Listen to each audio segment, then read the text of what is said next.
अस्सलाम वालेकुम जी, क्या हाल चाल। उम्मीद है कि बिल्कुल ठीक ठाक होंगे, खैरियत से होंगे, खुशबाश होंगे।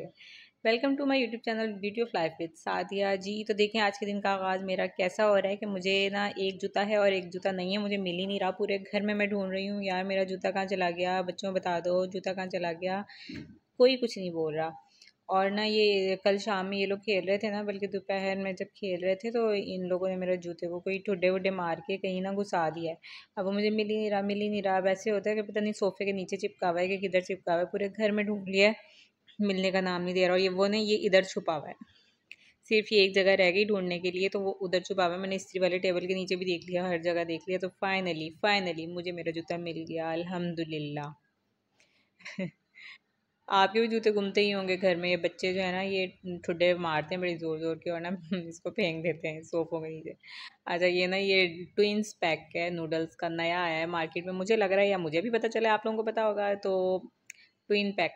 अच्छा ये मांग रही थी ना, तो इन लोगों को मैंने बना के दिया था। ट्यूशन से आते, सिपारे से आते साथ, या ट्यूशन तो खैर जाती नहीं है, सिपारे से आते जाते जो है मैंने इसे बना दिया था। अच्छा ये ना, हमारा इकबाल पे इनकी ना वो है, स्पीच है। तो मैं बस वही थोड़ी सी तैयारी कर रही थी, तो लिख रही थी। वैसे इतनी गंदी राइटिंग मेरी है नहीं, अच्छी राइटिंग है, लेकिन बस वो जब लिखने का कोई ख़ास मूड ना हो तो फिर ऐसा ही होता है। लेकिन खैर इतनी बुरी भी नहीं आई है। अच्छा तो बस मेरी कोशिश यही होती है, मैं ना इसको हर स्पीच में पार्ट दिलवाऊँ। पता नहीं क्यों मेरा बड़ा दिल करता है कि मैं ना अपनी बेटी को हर स्पीच में इसको आगे आगे करूँ। तो अब ये इसकी ना एक आदत बनी हुई है। मैंने कहा अब 7 ईयर्स की हो गई हो, अब तो छोड़ दो, लेकिन कहती मुझे ना अल्लाह काका कर अल्लाह अल्लाह करो, मुझे ला इला करो।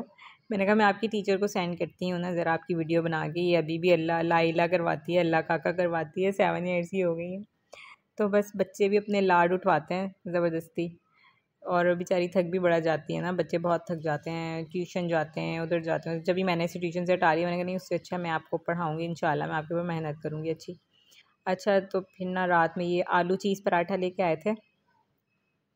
आलू चीज़ अच्छा बना हुआ था, लेकिन मुझसे खाया ही नहीं गया। मैंने ना एक पीस खाया और बाकी मैंने रख दिया। फिर एक पीस ना सुबह में मैंने हरम को गरम करके दे दिया था तवे पे, तो ये भी शौक से आलू वाला पराठा खा लेती है। तो मैंने ना फिर बाकी फिर फ्रिज में पड़ा हुआ था, अब वो मैड को दे दूँगी। अच्छा जी, ये उसके बाद मैंने ना रात में हम लोगों ने फिर चाय पी थी। रात में पराठे खाने के बाद ना फिर हमने चाय पी थी। हमारा कंट्रास्ट देखें ना, पहले पराठे के साथ हमने कोल्ड ड्रिंक पी, फिर उसके बाद ना हमने आधे घंटे बाद हमने चाय पिया। और फिर उसके बाद साथ में ये कुछ ले आए थे, फ्रूट्स ले आए थे, तो फिर इसको मैंने वॉश कर रख दिया था। शुक्र है कि हरम गुआवा खाती है, अब खाने लग गई ये शौक से। तो उसके साथ ही चीज़ ले आए थे। चीज़ बच्चों ने तो नहीं खाई थी, लेकिन मैंने, ये कैटी चिंग्स मेरे इतने फ़ेवरेट होते थे, इतने फ़ेवरेट होते थे, अभी भी मुझे अच्छे लगते हैं। लेकिन जितने फ़ेवरेट पहले होते थे ना, बहुत फ़ेवरेट होते थे। ये ओपस भी अच्छी है कैंडी, लेकिन बच्चों के तो वैसे ही पड़े हैं एज़ इट इज़। और मैंने जो है ना ये पैक उठा के खा लिया था। ये देखें मैंने खा लिया था, बच्चे सो गए थे। तो उस वक़्त शायद जाग रही थी, सो गई थी शायद, हाँ सो गई थी। फिर मैंने अपने पास एक चॉकलेट रखी थी और ना चिप्स का पैकेट रखा था, और ना फ़ील आ रहा था बचपन वाला।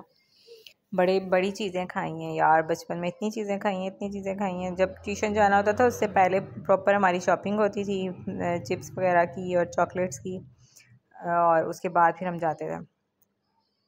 और अब हम बच्चों को कहते हैं अनहेल्दी ना खाओ, लेकिन बस वो एज ही ऐसी होती है। अच्छा उसके बाद अब ये सेकंड मॉर्निंग स्टार्ट, उसके बाद मैंने इसकी ऑयलिंग कर दी थी। काफ़ी दिनों से ऑयलिंग नहीं हुई थी, और सीज़न ऐसा चल रहा है कि ऑयलिंग ना करो ख़ारिश होने लग जाती है, अपने ही सर में होने लग जाती है। तो बच्चों की तो फिर कोशिश होती है कि ऑयलिंग हो तो बाल ताकि फ़्रेश फ़्रेश लगें, तो वाकई वो फिर फ्रेश लुक सा आ जाता है जब शैम्पू करते हैं। अच्छी तरह से इसकी हो गई थी ऑयलिंग। और हरम की तो वैसे ही वीक में ना एक बार ही होती है, क्योंकि स्कूल जाती है ना, तो उसके ज़्यादा हो ही नहीं पाती, हाथ ही नहीं आती बेचारी। उसके बाद फिर मैंने इसकी शैम्पू कर दिया था, नहला धुला दिया था। हरम अभी स्कूल में ही है और उससे 4 बजे आना है। तो उस वक्त मैंने फ़ोन इसके कह रही थी मुझे हेयर स्टाइल बनाना है, तो मैंने इसके फिर बना दिया हेयर स्टाइल। ऑयल करने के बाद ना बालों में जो शाइन आ जाता है ना, वो बड़ा अच्छा लगता है। अच्छा अगर ऑयलिंग के बगैर शैम्पू करो तो फिर वो चीज़ नहीं होती, वो बाल ना अकड़े अकड़े से और खड़े खड़े से और ड्राई ड्राई से उस तरह से होते हैं। ये खैर तो ये तो डिफरेंस होता ही है, इसीलिए तो कहते हैं ऑयलिंग करें प्रॉपरली और फिर आप शैम्पू करें, तो ये चीज़ तो है।